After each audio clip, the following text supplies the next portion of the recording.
ఒక మంచి స్టోరీకి ఆన్సర్ కన్నా మిస్టీరియస్ ఎక్కువగా ఇంపార్టెంట్. ఎందుకంటే ఆన్సర్ స్టోరీని కంప్లీట్ చేస్తుంది. కానీ మిస్టరీ స్టోరీని ఇయర్స్ తర్వాత కూడా బ్రతికించే ఉండే ఛాన్సెస్ అనేవి ఇస్తుంది. అండ్ మార్వెల్ అలాంటి మిస్టీరియస్‌ని క్రియేట్ చేయడంలో టాప్ మాస్టర్ చేసిందనే చెప్పొచ్చు. 17 ఇయర్స్‌లో Marvel hundreds of characters introduce చేసింది. అన్‌ఫర్గెట్టబుల్ మెమరీస్‌ని కూడా క్రియేట్ చేసింది.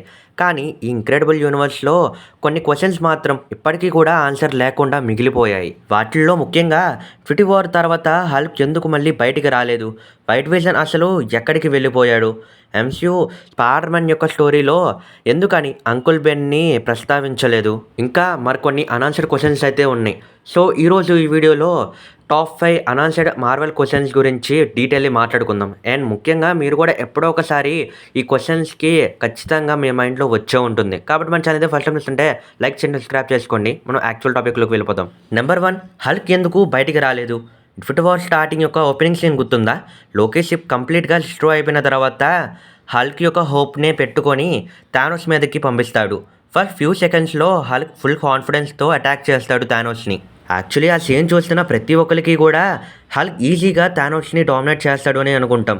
కానీ నెక్స్ట్ ఫ్యూ సెకండ్స్‌లో థానోస్ తన యొక్క స్ట్రెంగ్త్‌ని కాకుండా ప్యూర్ స్కిల్‌తో హల్క్‌ని డామినేట్ చేసేస్తాడు ఆ ఫైట్‌లో. కానీ యాక్చువల్ మిస్టరీ ఫైట్ కాదు. ఫైట్ అయిపోయిన తర్వాత బ్రూస్ బ్యానర్ ఎన్నిసార్లు హల్క్‌ని పిలిచినా సరే హల్క్ మూవీ మొత్తంలో ఒక్కసారి కూడా బయటికి రాలేదు. ఫ్యాన్స్ ఇమ్మీడియట్‌గా ఒక థియరీ మాత్రం చెప్పారు, హల్క్ భయపడ్డాడు అని. కానీ రూసో బ్రదర్స్ ఇంటర్వ్యూస్‌లో డిఫరెంట్ ఎక్స్‌ప్లనేషన్ ఇచ్చారు. బ్యానర్ ఇయర్స్ నుంచి కూడా హల్క్‌ని డేంజర్ వచ్చినప్పుడే యూజ్ చేస్తున్నాడు. హల్క్‌కి అది ఫైనలీ ఎనఫ్ అనిపించింది. అందుకే హల్క్ బయటికి రాకుండా ఆ సిచ్యువేషన్‌లో బ్రూస్ బ్యానర్‌ని థ్రెట్స్‌లోకి తోసేశాడు అని చెప్పారు. ఇంకా ఇంట్రెస్టింగ్ పాయింట్ ఏంటి అంటే ఒరిజినల్ ఇన్ఫినిటీ వార్ స్క్రిప్ట్లో హల్క్ వకాండా బ్యాటిల్‌లో గ్రాండ్ కంబ్యాక్ అనేది ఇవ్వాల్సి ఉంటుంది. కానీ ఆ సీన్ లాస్ట్ మినిట్‌లో రిమూవ్ చేసి ఎండ్ గేమ్‌లో ప్రొఫెసర్ హల్క్‌ని రివీల్ చేశారు. సో ఇక్కడ హల్క్ ఫియర్ వలన రాలేదా? బ్రూస్ బ్యానర్ మీద కోపం వల్ల రానేదా? స్టిల్ మార్వెల్ నెక్స్ట్ మూవీలో కోసం స్టోరీ మార్చేసిందా అనేది అఫీషియల్గా మార్వెల్ సింగిల్ ఆన్సర్ కూడా ఇవ్వలేదు. అందుకే ఇది ఇప్పటికీ ఎంసీయూలో బిగ్గెస్ట్ క్వశ్చన్గా మారింది. నెంబర్ 2, వైట్ విజన్ ఎక్కడ? వాండా విజన్ క్లైమాక్స్ గుర్తుందా? White vision and original vision మధ్యన ఫైట్ ఆల్మోస్ట్ ఇంపాసిబుల్ స్టేజ్కి వెళ్తుంది. కానీ ఒరిజినల్ విజన్ తన యొక్క పవర్స్ని కాకుండా మెమరీస్తో వైట్ విజన్ని చేంజ్ చేస్తాడు. అండ్ ఒరిజినల్ విజన్ మెమరీస్ అన్నీ కూడా రికవరీ అయ్యాక వైట్ విజన్ కంప్లీట్గా మారిపోయాడు. కానీ ఆ తర్వాత జరిగిన ఇంకా స్ట్రేంజ్ విషయం ఏంటి అంటే వైట్ విజన్ ఒక్క మాట కూడా చెప్పకుండా డైరెక్ట్గా స్కైలోకి వెళ్ళి ఫ్లై చేస్తూ డిసపియర్ అయిపోతాడు. అప్పటి నుంచి ఎంసీలో ఆయన గురించి ఒక అప్డేట్ కూడా రాలేదు. ఈవెన్ రీసెంట్లీ వైట్ విజన్ అనే సిరీస్ని తీసుకుని రాబోతున్నారు అని మార్వెల్ అయితే న్యూస్ నడుస్తుంది. మరి అఫీషియల్ మార్వెల్ వాళ్ళు తీసుకువచ్చి దాన్ని కన్ఫర్మ్ చేస్తారా లేదా జస్ట్ రూమరా అనేది మనం ఫ్యూచర్లోనే చూడాల్సి ఉంటుంది. టాపిక్కి వచ్చేస్తే కామిక్స్లో వైట్ విజన్ తన యొక్క ఐడెంటిటీని సెర్చ్ చేసే స్టోరీ అనేది ఉంటుంది. ఎంసీ కూడా అదే డైరెక్షన్లో వెళ్తుందా లేదా అవెంజర్స్ డూమ్స్డేలో తన యొక్క మూవీ కోసం హైడ్ చేస్తున్నారా? వైట్ విజన్ పవర్స్ లెవెల్ చూస్తే ఆయన రిటర్న్ చాలా ఇంపార్టెంట్ అవ్వే ఛాన్సెస్ కూడా ఉన్నాయి. సో ఫైనలీ ఈ యొక్క క్వశ్చన్కి కూడా మార్వెల్ ఆన్సర్ ఇవ్వకుండానే వదిలేసింది. నెంబర్ 3, ఎండ్ గేమ్ తర్వాత స్టోన్కి అసలు ఏమైంది? అవెంజర్స్ ఎండ్ గేమ్ క్లైమాక్స్లో టోనీ స్టార్క్ ఇన్ఫినిటీ స్టోన్స్ని యూజ్ చేసి థానోస్ యొక్క ఆర్మీని తనని డిఫీట్ చేస్తారు. మూవీ ఎండింగ్లో కెప్టెన్ అమెరికా టైం ట్రావెల్ చేసి ఇన్ఫినిటీ స్టోన్స్ అన్ని వాటి యొక్క ఒరిజినల్ టైమ్ లైన్స్కి రిటర్న్ చేయడానికి జర్నీని స్టార్ట్ చేస్తాడు. Time stone, space stone, mind stone, reality stone, power stone అన్నీ రిటర్న్ చేయడం ఈజీగానే అనిపించింది. కానీ ఒక స్టోన్ మాత్రం కంప్లీట్లీ డిఫరెంట్. అదే సోల్ స్టోన్. ఈ సోల్ స్టోన్ని పొందడానికి నటాషా తన యొక్క లైఫ్ని సాక్రిఫైస్ చేసింది. మరి స్టీవ్ రోజర్స్ సోల్ స్టోన్ని వార్మేడ్కి రిటర్న్ ఎలా చేశాడు? అసలు ఏం జరిగింది? నటాషా మళ్ళీ బ్రతుకుతుందా? రెడ్ స్కల్ మళ్ళీ ఆ యొక్క స్టోన్ని గార్డియన్ చేస్తున్నాడా లేదా సోల్ స్టోన్ డెస్టినీ కంప్లీట్గా మారిపోయిందా? మార్వెల్ ఇప్పటి వరకు కూడా ఈ సీన్ని అసలు చూపించలేదు. అసలు స్టీవ్ రోజర్స్ సోల్ స్టోన్ని రెడ్ స్కల్కి ఎలా రిటర్న్ చేశాడో కూడా రివీల్ కూడా చేయలేదు. రూసో బ్రదర్స్ ఇంటర్వ్యూస్లో నటాషా సాక్రిఫైస్ పర్మనెంట్ అని చెప్పేశారు. అంటే సోల్ స్టోన్ రిటర్న్ చేసిన నటాషా అనేది తిరిగి బతికి రాదు.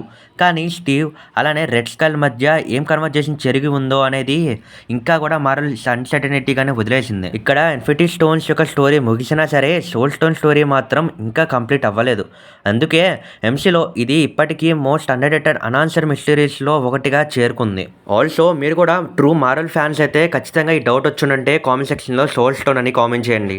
నెంబర్ 4, షాంగ్-చి 10 రింగ్స్ అసలు ఎక్కడికి సిగ్నల్ పంపిస్తున్నాయి? షాంగ్-చి యొక్క ఎండింగ్ గుర్తుందా? వెంగ్యూ డెత్ తర్వాత షాంగ్‌చి లెజెండరీ టెంగ్‌రింగ్స్‌ని ఓన్ చేసుకుంటాడు. తర్వాత వాంగ్, బ్రూస్ బ్యానర్, కెప్టెన్ మార్వెల్ అందరూ కలిసి ఆ టెంగ్‌రింగ్స్‌ని ఎగ్జామిన్ చేస్తారు. అప్పుడే వాంగ్ ఒక షాకింగ్ లైన్‌ని చెప్తాడు. ఈ రింగ్స్ ఎవరికో సిగ్నల్ పంపిస్తున్నాయి అని. కానీ ఆ సిగ్నల్స్ ఎక్కడికి వెళ్తున్నాయి? మూవీ రిలీజ్ అయ్యి ఆల్మోస్ట్ 5 ఇయర్స్ అవుతుంది. కానీ మార్వెల్ ఇప్పటి వరకు ఆ యొక్క బ్యాక్‌గ్రౌండ్ గురించి ఒక్క ఎక్స్‌ప్లనేషన్ కూడా ఇవ్వలేదు.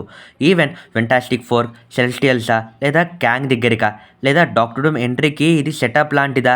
ఫ్యాన్స్ దగ్గర థియరీస్ అనేవి చాలానే ఉన్నాయి. కానీ అఫీషియల్ ఆన్సర్ ఇంకా లేదు. సింపుల్‌గా చెప్పాలంటే ఎంసీయూలో స్ట్రాంగెస్ట్ వెపన్స్‌లో ఒకటైన 10 రింగ్స్ ఎవరికి చెప్తున్నాయి? ఆ యొక్క సిగ్నల్స్ ఎవరికి వెళ్తున్నాయనేది స్టిల్ మిస్టరీయే. కానీ ఇంతవరకు బాగా ట్రెండ్ అయిన టాపిక్ కాంగ్ దగ్గరికి ఆ యొక్క 10 రింగ్స్ వెళ్తున్నాయి అని చెప్పారు. బట్ ఇప్పుడు కాంగ్ యాటర్‌ని లేపేశారు కాబట్టి ఖచ్చితంగా ఆ యొక్క పోస్ట్ క్రెడిట్ సీన్‌కి మంచి ఎండింగ్ ఇవ్వాలి అంటే ఏదో ఒక ఆన్సర్ ఇవ్వాలి. అండ్ లాస్ట్ అన్‌ఆన్సర్డ్ క్వెషన్ వచ్చి అసలు స్టార్ ఫాక్స్‌కి ఏమైంది? ఎటర్నల్స్ యొక్క మూవీ ఎండింగ్ గుర్తుందా? ఆర్సియం, షెర్సీ, కింగో అలానే ప్యాంథోర్స్‌ని ఎర్త్ నుంచి తీసుకొని వెళ్ళిపోతారు. కానీ మూవీ లాస్ట్‌లో సడెన్‌గా ఒక పోర్టల్ ఓపెన్ అవుతుంది. అక్కడి నుంచి ఎంటర్ అవుతాడు స్టార్ ఫాక్స్, థానోస్ యొక్క బ్రదర్. తను వచ్చి రావడంతోనే ఒక విషయాన్ని చెప్తాడు. షెర్సీ అలానే మిగతా ఎటర్నల్స్‌ని సేవ్ చేయడానికి వచ్చాను అని చెప్తాడు. కానీ అప్పటి నుంచి స్టార్ ఫాక్స్ కంప్లీట్లీ డిసప్పేర్ అయిపోయారు. అసలు ఆ యొక్క క్యారెక్టర్ ఉందని మార్వెల్ ఫ్యాన్స్‌కి అస్సలు తెలీదు. మార్వెల్ అఫీషియల్‌గా స్టార్ ఫాక్స్ స్టోరీని కంటిన్యూ చేయలేదు. ఎటర్నల్స్ 2 అనౌన్స్ కూడా చేయలేదు. కొన్ని కామిక్స్‌లో స్టార్ ఫోర్స్ ఆర్డినరీ క్యారెక్టర్ ఏమీ కాదు. అతను టైటన్ ప్రిన్స్, ఎటర్నిటీస్ యొక్క స్ట్రాంగెస్ట్ మెంబర్స్‌లో ఒకడు అని కూడా చెప్పొచ్చు. మోస్ట్ ఇంపార్టెంట్లీ అతను థానోస్ యొక్క ఓన్ బ్రదర్. ఫ్యూచర్ కామిక్స్ యొక్క స్టోరీస్‌లో స్టార్ ఫాక్స్ ఇంపార్టెంట్ రోలే ప్లే చేస్తాడు అని ఛాన్స్ ఉంది. బట్ ఫైనల్ ఆన్సర్ మాత్రం క్యారెక్టర్‌ని ఎందుకు చూపిచ్చారు అండ్ తను ఆ యొక్క ఆన్సర్‌కి ఇంకా ఇవ్వలేదు మార్వెల్ వాళ్ళు. సో గైస్ ఇది ఇవాల్టి MCU 5 most mysterious unanswered questions of MCU.